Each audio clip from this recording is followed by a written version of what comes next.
So while Morgan and I were staying in Oregon Hill, there was a mom, really an activist, that lived in the neighborhood. And for privacy's sake, I'm not going to say who she was, but she had a really nice daughter that Morgan used to have spend the night, and they'd hang out. Very nice family. But the mom was a terrible alcoholic, and we walked over to the first Friday shows one day, and the mom fell down on the ground. And poor little girl, her daughter was right there watching it all.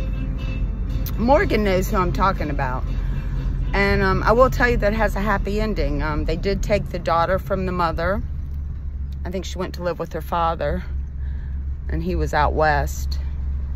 But the mom cleaned up, and she quit drinking, and things are going really well now. So it is possible. And for what our family suffered with alcoholism, honestly, I've never seen anything like it. A dad that would buy the children drugs and cigarettes and alcohol just to have party buddies because he's lonely. I'm not saying he's a bad person. I'm saying he had a real problem, and didn't seem like anybody could help him. And even the courts, you know. So I think I had wanted to spend the teenage years living here with James and Morgan in Oregon Hill. And I think part of the goodness of that was a community. Everybody knows everybody, and everybody knows everybody's problems. And, you know, they're supportive, you know, and they're not so judgmental, you know, because it's more of a creative community and lots of artists. But, you know, Jerry just wouldn't do that. I think he felt that if he lived here, he couldn't hide his drinking. And that's what he wanted to do. He didn't want anybody to know.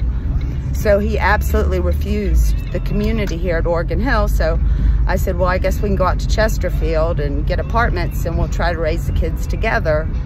But that didn't work, because as my therapist said, he was undermining you, doing things that you said that weren't okay.